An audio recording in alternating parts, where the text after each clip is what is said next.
অষ্টম শ্রেণীর প্রিয় শিক্ষার্থী বন্ধুরা, তোমাদের গণিত বইয়ের তৃতীয় অধ্যায় পরিমাপ। এই পরিমাপের অনুশীলনী 3-এর আজ 29 নম্বর, এই 29 নম্বর সৃজনশীল প্রশ্নের সমাধান করবে। ঠিক আছে, তো দেখো 29 নম্বরে দেওয়া আছে একটি ঘরের প্রস্থ দৈর্ঘ্যের 3/2 অংশ। ঠিক আছে, ঘরের দৈর্ঘ্য ও উচ্চতা যথাক্রমে 15 মিটার ও 4 মিটার। তার মানে ঘরের দৈর্ঘ্য 15 মিটার আর উচ্চতা 4 মিটার। ঠিক আছে, মেঝের চারদিকে 1 মিটার ফাঁকা রেখে 50 সেন্টিমিটার বর্গাকার পাথর বসানো হলো। বায়ু পানির তুলনায় কত গুণ ভারী?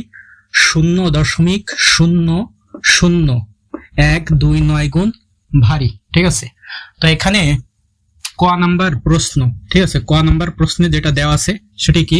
সেটি হলো আমাদের এই ঘরটির পরিসীমা বের করতে হবে। ঠিক আছে, ঘরটির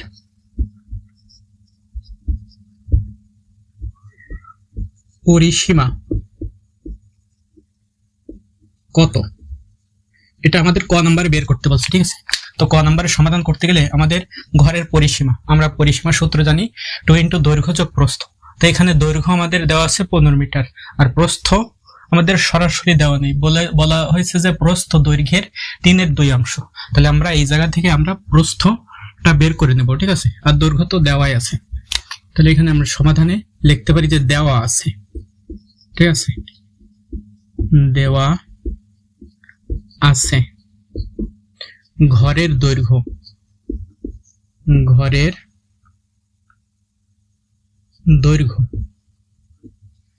দৈর্ঘ্য কত? 15 মিটার, 15 মিটার। অতএব এবং ঘরের প্রস্থ, প্রস্থ দ্বারা কি বলা হয়েছে? প্রস্থ দ্বারা বলা হয়েছে প্রস্থ হলো দৈর্ঘ্যের 3/2 ভাগ। ঠিক আছে, তাহলে দৈর্ঘ্য হলো 15, তাহলে সেই 15 এর দেখো প্রস্থ দৈর্ঘ্যের মানে এই যে দৈর্ঘ্য, এই দৈর্ঘ্য এর 3/2 ভাগ, তাহলে এর 3/2। ঠিক আছে, তো এখন এটা হিসাব করলে আমরা পেয়ে যাব। ঠিক আছে, তো এখন এখানে হিসাব করি, দেখো 3 15 কে ভাগ করা যায়। ঠিক আছে, 3 দ্বারা 15 কে ভাগ করলে এটা হলো গিয়ে নিচে, পিছন দিকে 1 আছে, তাহলে এটা উপরে আর এটা হলো নিচে। তাহলে 3 দ্বারা 15 কে ভাগ করলে 3 × 5 = 15। ঠিক আছে, আর এই 15 কে ভাগ করলে 5 পাইছি, সেই 5 দ্বারা 2 কে গুণ করতে হবে, তাহলে 5 × 2 = 10, তাহলে 10 মিটার। আমাদের প্রস্থ কত? 10 মিটার। তাহলে পরিসীমা ডাইরেক্ট সূত্র বসাই দিলে হয়ে যাচ্ছে। অতএব ঘরটির পরিসীমা, ঘরটির পরিসীমা,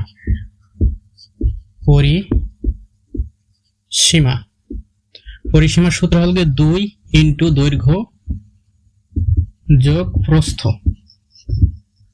ঠিক আছে, মিটার আছে তাহলে মিটার হবে। ঠিক আছে, মিটার।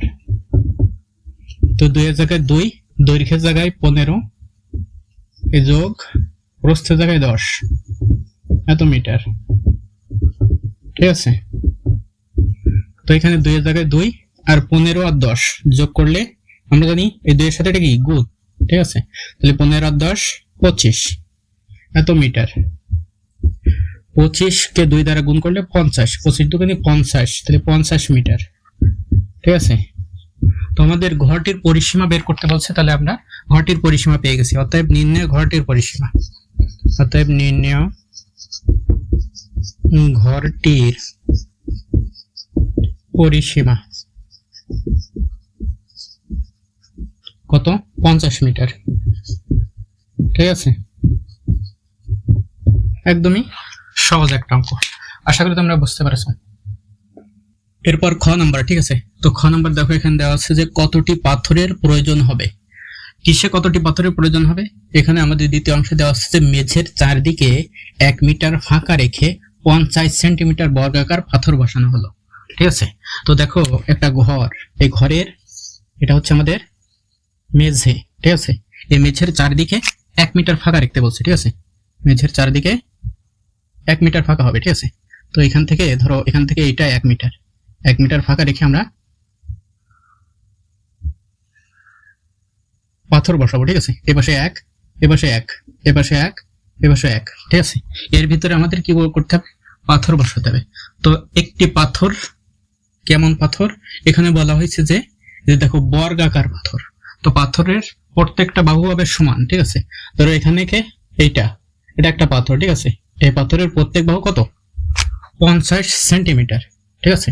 তো আমাদের এই পুরো ঘরের ক্ষেত্রফল কত সেটা আমাদের আগে বের করতে হবে, ঠিক আছে। সেখান থেকে আমাদের এই 1 মিটার বাদে এইটুক জায়গার ক্ষেত্রফল কত সেটা বের করতে হবে। তাহলে সেটা করি আমরা। তো এর জন্য আমাদের এখানে যেটা দেওয়া ছিল, ঠিক আছে, সেটা আমরা আগে লিখে নিই যে দেওয়া আছে ঘরের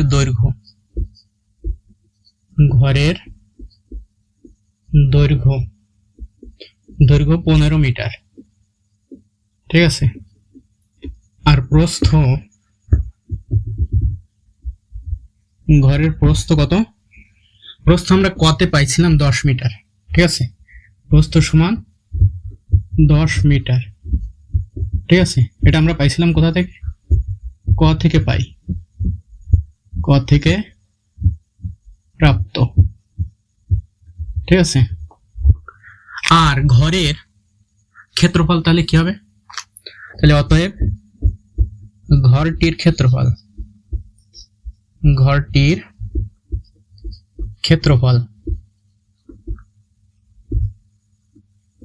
ক্ষেত্রফলের সূত্র আমরা সহজে জানি, সবাই জানি যে দৈর্ঘ্য গুণ প্রস্থ।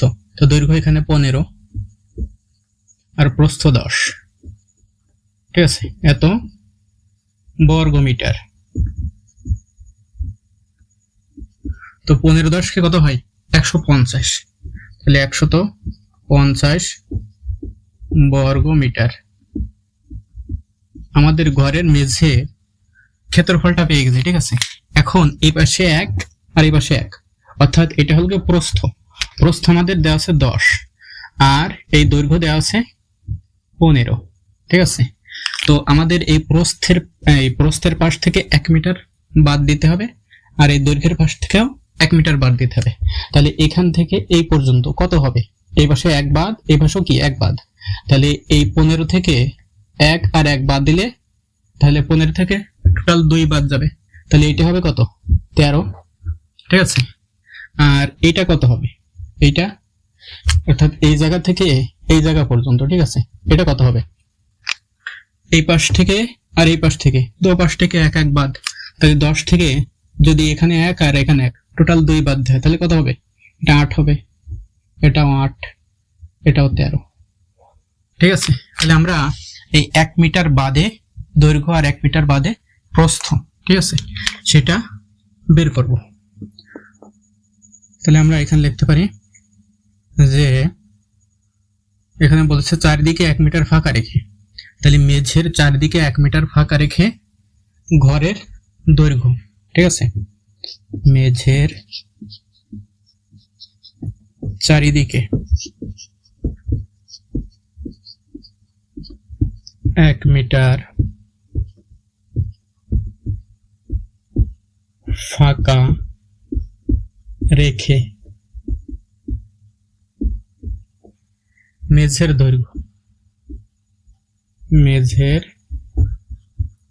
দৈর্ঘ্য কত হবে? এটা 13, ঠিক আছে। তো 13 এটা বিশ্লেষণ করে লিখতে পারো যে 13 বিয়োগ 2 মিটার সমান সমান 15 বিয়োগ 2, ঠিক আছে। 15 বিয়োগ 2 হবে, কারণ এখান থেকে এই পর্যন্ত কত? 15, এই জায়গা থেকে এই জায়গা পর্যন্ত 15, এই পাশে 1 এই পাশে 1, 2 বাদ। তাহলে 13 থেকে 2 বাদ, 15 থেকে 2 বাদ, ঠিক আছে। তাহলে আমরা পাবো 13 মিটার, ঠিক আছে। আর মেঝের চারিদিকে যে 1 মিটার ফাঁকা রেখে মেঝের প্রস্থ কত হবে? এই পাশে 1 এই পাশে 1 বাদ, তাহলে 10 থেকে 1 আর 1 2 বাদ দিলে, তাহলে 10 থেকে 2 বাদ দিলে আমরা পাবো কত? দেখো 10 বিয়োগ 2 মিটার, ঠিক আছে। তাহলে সমান সমান 8 মিটার। তাহলে আমরা এই যে ঘরের চারিদিকে 1 মিটার ফাঁকা রেখে মেঝের দৈর্ঘ্য আর প্রস্থ পেয়েছি, তাহলে এই জায়গাটুকু এর ক্ষেত্রফল কতটুকু হবে? অতএব মেঝের চারিদিকে 1 মিটার ফাঁকা রেখে মেঝের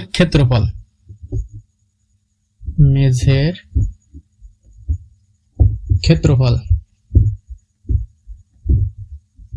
সহজ হিসাব দৈর্ঘ্য গুণ প্রস্থ, তাহলে 13 গুণ 8, ঠিক আছে, এত বর্গ মিটার। তো 8 13 আমরা জানি 104, ঠিক আছে, 104 বর্গ মিটার, ঠিক আছে। তো এইটার ভিতরে ক্ষেত্রফল পাইছি কত? আমরা এটার ভিতরে ক্ষেত্রফল পাইছি আমরা, দেখো এর ভিতরে ক্ষেত্রফল পাইছি 104, ঠিক আছে। তো এর ভিতরে আমাদের কি করতে হবে? পাথর বসাতে হবে। তো পাথরের এইটুকুর ক্ষেত্রফল কতটুকু হবে? এখানে পাথর দেওয়া আছে 50 সেন্টিমিটার বর্গাকার পাথর, আর বর্গক্ষেত্রের ক্ষেত্রফল আমরা জানি বাহু গুণ বাহু। তাহলে এখানে যে 50 সেন্টিমিটার, ঠিক আছে, তাহলে এখানে আমরা লিখতে পারি যে পাথরের ক্ষেত্রফল, ঠিক আছে, পাথরের, এখন পাথরের ক্ষেত্রফল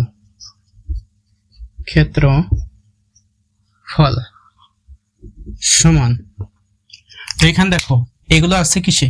মিটারে আছে, আর এইটা আছে কিসে? সেন্টিমিটার, ঠিক আছে। তো এককগুলো আমাদের একই করে নিতে হবে, ঠিক আছে। যে একক আছে সব কয়টা সব একই একক, যেহেতু আমাদের এই আয়তকার ক্ষেত্রটা থেকে, ঠিক আছে, এই বড় ঘরের ক্ষেত্রফল থেকে আমাদের এই যে ছোট ক্ষেত্রফল, ঠিক আছে, অর্থাৎ এই যে 150 থেকে এই যে 104, ঠিক আছে, এর ভিতরে এই যে 104 এটা পাইছি কি? মিটারে পেয়েছি। আর এর ভিতরে যে আমরা পাথরগুলো বসাবো, এই পাথরগুলো এই 104 মিটার থেকে এই মিটার হিসাব করতে হবে, এই কারণে আমাদের এই সেন্টিমিটার গুলো কি করতে হবে? মিটারে রূপান্তর করে নিতে হবে, ঠিক আছে। তাহলে ক্ষেত্রফল এই যে 50 সেন্টিমিটার, তো 50 সেন্টিমিটার সমান কত মিটার হয়?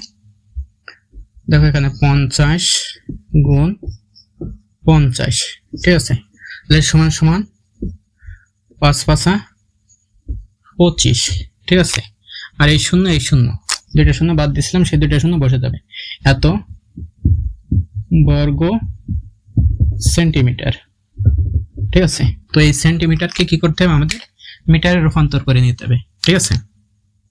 তো এখানে এটাকে যদি মিটারে রূপান্তর করি, তাহলে আমরা সমান সমান লিখতে পারি যে 0.25 বর্গ মিটার, ঠিক আছে।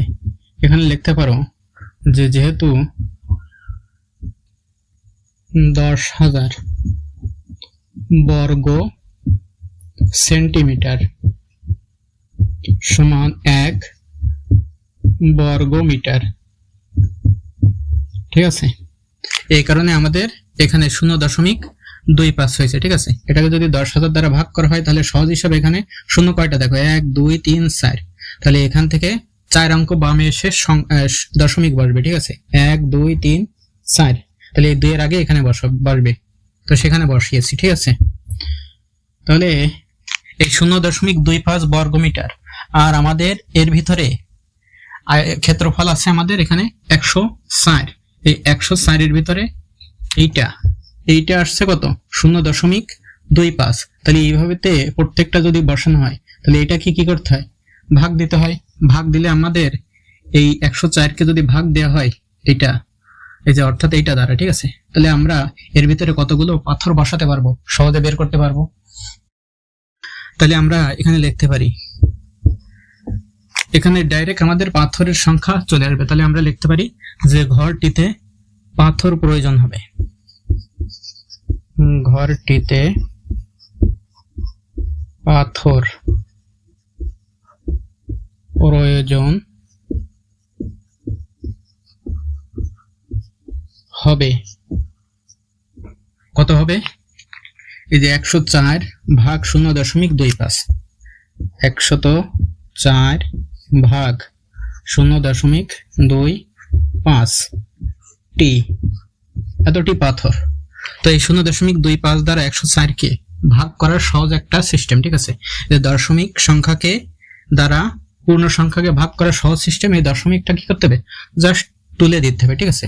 তাহলে আমরা দেখো ভাগ করি 104 ভাগ, তাহলে দশমিক তুলে দিলে এখানে কি দশমিক নাই, তাহলে নিচে আছে 25, ঠিক আছে। তো দশমিক কি হিসেবে তুলবো, এই দশমিকের জন্য নিচে দশমিক থাকলে তার জন্য উপরে গুণ হিসেবে দশমিকের কারণে 1, তারপরে যে কয়টা সংখ্যা সেই কয়টা শূন্য, ঠিক আছে। এখানে 2টা, এখানে 2টা শূন্য, তাহলে 25 100-এর ভিতরে যায় 4 বার, 4 25 100। এবার 4 দ্বারা 104কে গুণ করলে দেখো 4 4 16 6, হাতে থাকে 1, 4 0 0, হাতের 1 বসে যায়, ঠিক আছে। 4 1 কে 4, তাহলে 416টি, ঠিক আছে। বুঝতে পারছো আশা করি। তাহলে আমরা ঘরে পাথর কয়টি প্রয়োজন হবে, এই যে ঘরটিতে পাথর প্রয়োজন, অতএব নির্ণয় ঘরটিতে পাথর প্রয়োজন হবে কতটি, 416টি, 416টি, ঠিক আছে। একদমই সহজ একটি অঙ্ক, ঠিক আছে। ভালো করে বুঝলে আমাদের এই অঙ্কটা কঠিন মনে হবে না, আশা করি তোমরা বুঝতে পারছো। এরপর গ নাম্বার, ঠিক আছে। দেখো গ নাম্বার কি দেওয়া আছে, এখানে বলছে যে ঘরটিতে কত কিলোগ্রাম বায়ু আছে। তাহলে এখানে বায়ু এর পরিমাণ বের করতে বলছে কেজিতে, কিলোগ্রাম মানে কেজি। তো এখানে বলা হয়েছে যে বায়ু পানির তুলনায় 0.0012৯ গুণ ভারী, এটা বুঝতে হবে, ঠিক আছে। এখানে যে তথ্যটা দিয়েছে এটা ভালো করে বুঝলে এই অঙ্কটা করা একদমই সহজ।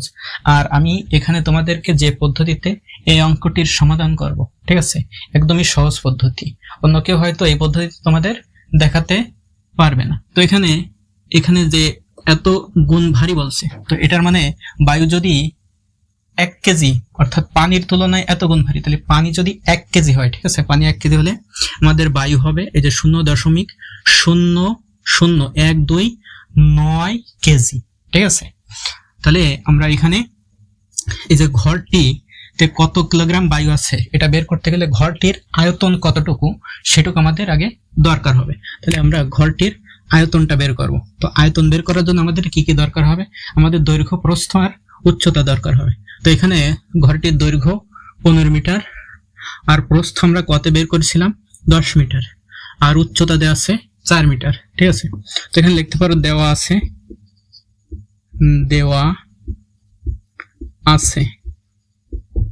ঘরটির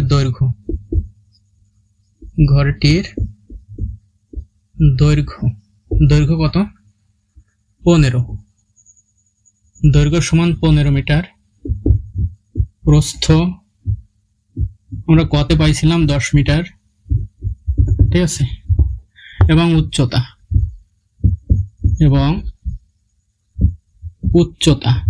উচ্চতা কত মিটার, এখানে দেওয়া আছে 4 মিটার, সমান 4 মিটার, ঠিক আছে। তাহলে অতএব ঘরটির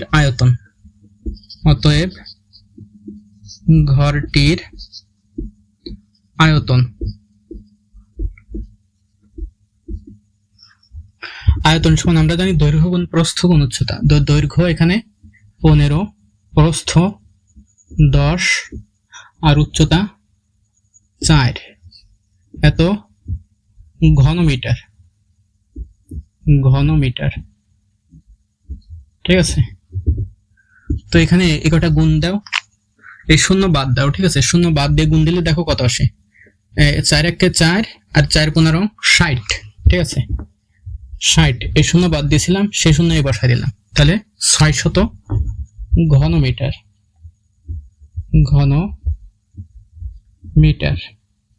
তাহলে আমাদের 600 ঘন মিটার আয়তনের একটা ঘর আছে, আর এর ভিতরে কি আছে, বায়ু আছে, ঠিক আছে। তো এই বায়ুটার ওজন কত হবে সেটা আমাদের বের করতে বলছে। তো এখানে আমাদের তথ্য দিয়ে দিচ্ছে যে পানির তুলনায় এত গুণ ভারী।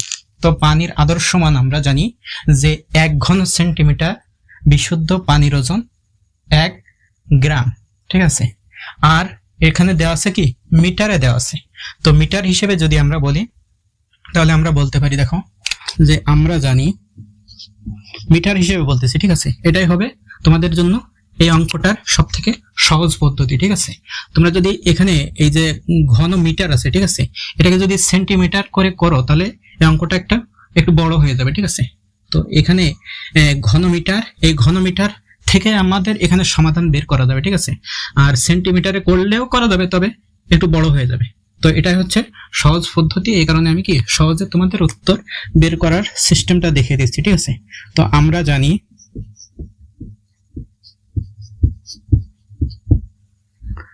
এক ঘন মিটার, ঠিক আছে। এখানে বলা হয়েছে পানির কথা, ঠিক আছে। তো 1 ঘন মিটার আয়তনের যে জায়গা, ঠিক আছে, সেখানে 1000 লিটার পানি ধরে। তো 1000 লিটার, 1 লিটার সমান আমরা জানি কি 1 লিটার সমান 1 কিলোগ্রাম। তাহলে সেই হিসেবে 1000 লিটার সমান কি হবে 1000 কিলোগ্রাম। তাহলে এখানে 1 ঘন মিটার পানির ওজন, ঠিক আছে, পানির ওজন 1000 কিলোগ্রাম, ঠিক আছে। তো এখানে বলা হয়েছে যে 600 ঘনমিটার, তাহলে 600 ঘনমিটারে জায়গায়, ঠিক আছে, 600 ঘনমিটার জায়গায় যদি পানি রাখা হয় তাহলে সেটার ওজন কত আসবে। দেখো এখানে সহজে লিখতে পারি যে 600 ঘনমিটার পানির ওজন, একের থেকে বেশি, বেশি হলে আমরা কি জানি গুণ হয়, ঠিক আছে। তাহলে 1000 গুণ 600 এত কিলোগ্রাম। তাহলে এখানে গুণ করো, সহজ হিসাব 6 1 6, শূন্য কয়টা এখানে 3টা আর 2টা, তাহলে 5টা, তাহলে 5টা শূন্য এখানে জাস্ট বসে যাবে, ঠিক আছে। এত কিলোগ্রাম, ঠিক আছে। তো এখান থেকে কত আসছে 6 লক্ষ কিলোগ্রাম। তাহলে 600 ঘনমিটার জায়গায় যদি পানি রাখা হয় তাহলে আমাদের সেটার ওজন হবে 6 লক্ষ কিলোগ্রাম। তো এখন আমাদের এইটাকে এই যে বায়ুর তুলনায় বলছে এত গুণ ভারী, ঠিক আছে। তো এইটুক জায়গা এখানে পানির তুলনায় বায়ু হচ্ছে এত গুণ ভারী। তাহলে এইটুক জায়গা যদি আমাদের বায়ু রাখা হয় তাহলে সেটার ওজন কত আসবে সেটা আমাদের এখন বের করতে হবে। তো এখানে যে শর্ত দিচ্ছে সে শর্ত অনুযায়ী আমরা লিখি, ঠিক আছে, যে যেহেতু বায়ু পানির তুলনায়, বায়ু পানির তুলনায় কত গুণ ভারী, 0.00129 গুণ ভারী, ঠিক আছে। এটার অর্থ ভালো করে বোঝো যে বায়ু পানির তুলনায় এত গুণ ভারী, তার মানে যে পানি যদি 1 কেজি হয়, ঠিক আছে, 1 কেজি পানি, আর ওইটুক জায়গায় বায়ু হবে কত, এই যে 0.00012 কেজি, ঠিক আছে, এই যে 0.00129 কেজি। 1 কেজি পানি হলে বায়ু হবে এত কেজি, ঠিক আছে। তাহলে এখানে বলা হয়েছে যে 6 লাখ কেজি, কিলোগ্রাম মানে কি কেজি, তাহলে 6 লাখ কেজি হলে কত হবে, তাহলে এই থেকে আমরা সহজে বের করতে পারি। তাহলে অতএব যে 1 কিলোগ্রাম, যে এইটার অর্থ হলো 1 কিলোগ্রাম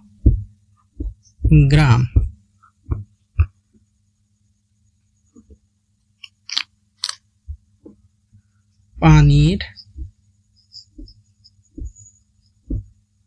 স্থানে বায়ু রাখা হলে তার ওজন হবে কত, এত কিলোগ্রাম, ঠিক আছে। তাহলে 1 কিলোগ্রাম পানির স্থানে বায়ু রাখা হলে তার ওজন কত হবে, এই যে এত, ঠিক আছে, যে 0.00129 কি হবে কিলোগ্রাম, যেহেতু এটা কিলোগ্রাম ওটা কি হবে কিলোগ্রাম, কিলোগ্রাম মানে কি কেজি, ঠিক আছে, সংখ্যাকে লিখতে পারো কেজি। তো এখানে বলা হয়েছে যে 6 লাখ কিলোগ্রাম, তাহলে অতএব 6 লাখ কিলোগ্রাম পানির স্থানে বায়ু রাখা হলে তার ওজন, এখানে দেখো একের থেকে এটা কি বড়, বড় হলে আমরা জানি কি গুণ হয়, তাহলে এটার সাথে এই 6 লাখ কি হবে গুণ হবে, সহজ হিসাব। তাহলে এখানে 0.000129 গুণ এই 6 লাখ, ঠিক আছে, 6 এরপরে 5টা শূন্য, ঠিক আছে, এত কিলোগ্রাম। তো এখন এটাকে গুণ করতে হবে, গুণ করলে আমরা এই যে ঘরটিতে কত কিলোগ্রাম বায়ু আছে এটা পেয়ে যাব। তাহলে আমরা গুণ করি, দেখো, ঠিক আছে, দেখো গুণ করি 0.000129 গুণ 6,000,000, ঠিক আছে, তাহলে 6 লাখ। তো এটা গুণ করলে আমরা পাচ্ছি 774, ঠিক আছে। তাহলে এখানে 774 কি হবে কিলোগ্রাম, কিলোগ্রাম, ঠিক আছে। তাহলে আমাদের উত্তর হয়ে গেছে, ঠিক আছে, যে ঘরটিতে কত কিলোগ্রাম বায়ু আছে। তো এখানে লিখতে পারি অতএব নির্ণয় ঘরটিতে 774 কিলোগ্রাম বায়ু আছে, ঠিক আছে। আশা করি বুঝতে পারছো। এই অঙ্কটি একদমই ছোট, ঠিক আছে, একদম ছোট পদ্ধতিতে, একদম সহজ পদ্ধতিতে তোমাদেরকে দেখিয়ে দিলাম, ঠিক আছে। তো এখানে মোট 3টি অঙ্কের সমাধান করলাম, সৃজনশীল অঙ্ক 29 নাম্বার। তো এই ভিডিওটি তোমাদের যদি ভালো লাগে অবশ্যই সাবস্ক্রাইব করে সাথে থাকবে।